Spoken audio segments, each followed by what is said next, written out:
গরম ভাতের সাথে যদি মাছের তেলের এই রেসিপিটা থাকে তাহলে আর অন্য কোনো কিছুর প্রয়োজন হয় না।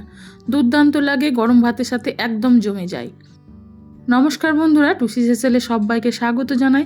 আজ কাতলা মাছের তেল চচ্চড়ির রেসিপি আপনাদের সাথে শেয়ার করছি, যেটা প্রায় আমরা সকলেই খেতে পছন্দ করি। গরম ভাতের পাতে যদি এই রেসিপিটা থাকে বন্ধুরা, তাহলে আর অন্য কোনো কিছুই লাগবে না। মাছের তেলটাকে খুব ভালো করে আমি ধুয়ে নিয়েছি। কাতলা মাছের তেল ব্যবহার করছি, একটা বড় সাইজের কাতলা মাছের তেলের অর্ধেকটা অংশ নিয়েছি। পটকাটাকে একটু কেটে নিতে হবে। এই পটকাটি কিন্তু আস্তভাবে রাখলে হবে না, তেলে দেওয়ার সঙ্গে সঙ্গে কিন্তু এটা ফাটতে শুরু করে, সেই জন্য এটাকে কিন্তু একটু কেটে নিতে হবে। খুব ভালো করে তেলটা আগে থেকে আমি পরিষ্কার করে ধুয়ে রেখেছিলাম। পটকাটাকেও দেখুন কেটে নিয়েছি।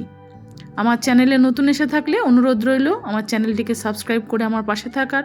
পুরনো বন্ধুরা তো আমার পাশেই আছেন, নতুন বন্ধুদের আমার পাশে থাকার অনুরোধ জানাই।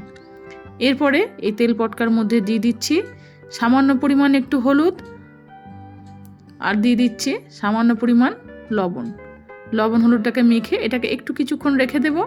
তারপরে আজকের এই রেসিপিতে যে সবজিগুলো লাগবে দেখুন, নিয়েছি দুটো বেগুনগুলোকে আমি আগে থেকেই খুব ভালো করে ধুয়ে নিয়েছি। আজকে এই বেগুন আলু দিয়েই কাতলা মাছের তেল চচ্চড়ি বানাবো। প্রথমে বেগুনকে মাঝখান থেকে দেখুন একটা কাট দিয়ে নিয়েছি, তারপর এরকমভাবে ছোট ছোট করে ডুমো ডুমো করে একটু কেটে নিতে হবে। কাটার সময় একটু খেয়াল রাখবেন যেন পোকা না থাকে। খুব ভালো করে দেখুন বেগুনগুলোকে কাটা হয়ে গেছে আমার। এরপরে নিয়েছি একটা আলুর খোসাটা ছাড়িয়ে আলুটাকে ভালো করে ধুয়ে নিয়েছি। আলুটাকে ওই একই রকমভাবে ছোট ছোট করে ডুমো ডুমো করে কেটে নিতে হবে, একটু পাতলা করে কেটে নিতে হবে। আলু আর বেগুন দিয়ে এই মাছের তেল চচ্চড়ি আমরা অনেক রকমভাবে বানাই বন্ধুরা। আজকে কিভাবে বানিয়েছি রেসিপিটা দেখুন। আশা করছি আজকের এই রান্নার পদ্ধতি আপনাদের খুব ভালো লাগবে। আলুটা কাটা হয়ে গেছে। আজকের এই রেসিপিতে লাগবে 3টে পেঁয়াজগুলোকে আমি খোসা ছাড়িয়ে খুব ভালো করে ধুয়ে নিয়েছি।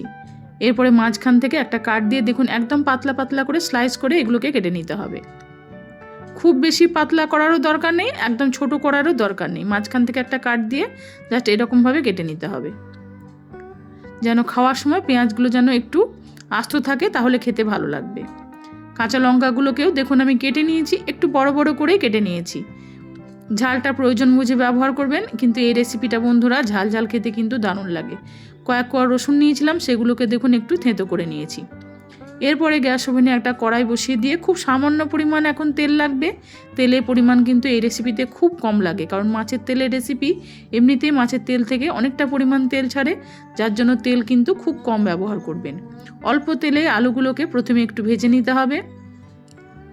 যেহেতু আলু শক্ত সবজি, সেই জন্য আলুটাকে প্রথমে একটু ভেজে নিয়েছি। দেখুন 1-2 মিনিট আলুটাকে একটু ভেজে নেওয়ার পরে এরপরে কেটে রাখা বেগুনগুলোকে দিয়ে বেগুনগুলোকে খুব ভালো করে ভাজতে হবে। গ্যাসের ফ্লেমটা হাই রেখে আলু বেগুনটাকে একটু উল্টে পাল্টে দেখুন নাড়িয়ে দিয়েছি।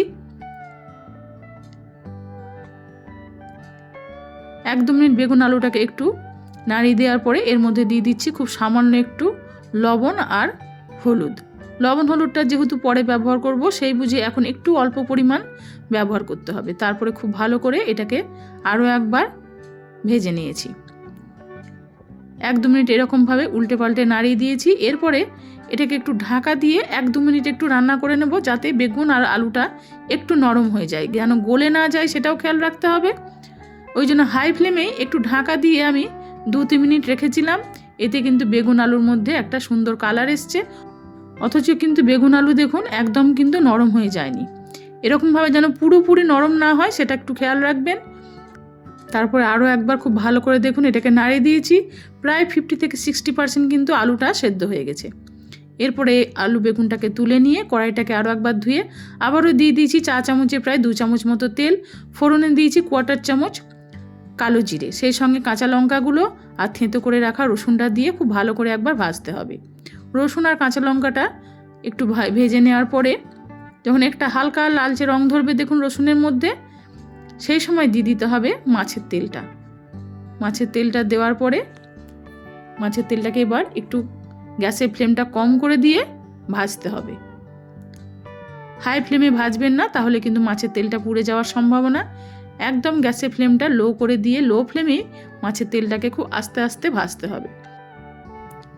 2-3 মিনিট এরকমভাবে লো ফ্লেমে মাছের তেলটা দেখুন ভেজে নিয়েছি এবং আস্তে আস্তে কিন্তু মাছের তেল থেকে তেল ছাড়তে শুরু করেছে। এরপরে কেটে রাখা পেঁয়াজগুলোকে দিয়ে দিয়েছি। পেঁয়াজগুলোকে দেওয়ার পরে খুব ভালো করে আরও একবার উল্টে পাল্টে মাছের তেলটাকে ভাজতে হবে। আর এরকম ভাজতে ভাজতে পেঁয়াজটাও কিন্তু আস্তে আস্তে ভাজা হয়ে যাবে।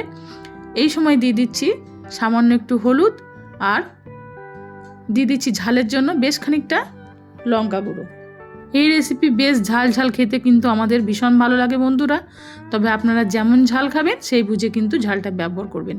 1 চামচ দিলাম একটু জিরে গুঁড়ো আর দিচ্ছি একটু সামান্য পরিমাণ লবণ। এই সময় লবণ আর হলুদটা একটু বুঝে দিতে হবে, যেহেতু মাছের তেলটা একটু লবণ হলুদ দিয়েও মেখে রেখেছিলাম, আবার বেগুন ভাজার সময়ও আমি কিন্তু একটু লবণ হলুদ ব্যবহার করেছি, সেই বুঝে কিন্তু একটু লবণ হলুদটা ব্যবহার করবেন। তারপরে দেখুন বেগুন আর আলু ভাজাটাকে দিয়ে দিয়েছি। এরপরে খুব ভালো করে গ্যাসের ফ্লেমটা লো করে দিয়ে উল্টে পাল্টে এবার মাছের তেলটাকে ভাজতে হবে। এইভাবে মাছের তেলটা যদি আগে একটু ভেজে নিয়ে বেগুন আলুটা দেওয়া হয় বন্ধুরা, তাহলে মাছের তেলের মধ্যে যে একটা আষ্টে গন্ধ থাকে সেটা কিন্তু আর বেগুন আলুর মধ্যে থাকবে না। মাছের তেলটা যদি আগে একটু ভেজে নেওয়া হয় তাহলে কিন্তু সেই আষ্টে গন্ধটা চলে যাবে। তারপরে বেগুন আলুটা দিলে খেতে কিন্তু রেসিপিটা খুব ভালো লাগবে। এইভাবে নাড়তে নাড়তে দেখুন বেগুন আলু খুব ভালোভাবে যেমন সেদ্ধ হয়ে যাবে। মাছের তেলটা তো আমি অনেকটা আগেই দিয়েছিলাম, যার জন্য মাছের তেলটাও কিন্তু পুরোপুরিভাবে ভাজা হয়ে গেছে। এরপরে ধীরে ধীরে এটাকে উল্টে পাল্টে বেশ কিছুক্ষণ সময় নিয়ে ভাজলে কিন্তু বেগুন আলু বেশ নরম হয়ে যাবে। রেসিপিটা খেতে কিন্তু খুব ভালো লাগবে। আরও কিছুটা কাঁচা লঙ্কা ছিল, সেগুলোকেও আমি দেখুন দিয়ে দিয়েছি। তারপরে 1 মিনিট 2 মিনিট অন্তর অন্তর এটাকে একদম লো ফ্লেমে উল্টে পাল্টে দেওয়াতেই দেখুন আলু বেগুন বেশ নরম হয়ে গেছে। মাছের তেলটাও কিন্তু খুব সুন্দরভাবে আলু বেগুনের সাথে ভাজা হয়ে গেছে। তৈরি হয়ে গেল মাছের তেলের চচ্চড়ি। আজকের এই রেসিপিটা আপনাদের কেমন লাগলো, রান্নার পদ্ধতিটা কেমন লাগলো অবশ্যই আমাকে কমেন্টে জানাবেন। ভালো লেগে থাকলে একটা লাইক শেয়ারের জন্য অনুরোধ রইল। নিজেদের প্রিয়জন বন্ধুবান্ধবদের কাছে রেসিপিটি শেয়ার করে দিয়ে তাদের দেখার সুযোগ করে দিন। গরম গরম ভাতের সাথে পরিবেশন করুন এই মাছের তেল চচ্চড়ি, যেটা খেতে কিন্তু বন্ধুরা দুর্দান্ত লাগে। আর এই রেসিপি যদি গরম ভাতের পাতে পড়ে বন্ধুরা, তাহলে আর অন্য কোনো কিছুরই প্রয়োজন হবে না, এটা দিয়ে আপনারা সব ভাত খেয়ে ফেলবেন। ফিরে আসবো অন্যদিন অন্য কোনো নতুন পর্বে নতুন কোনো রেসিপির সাথে। সবাই ভালো থাকুন, সুস্থ থাকুন। নমস্কার।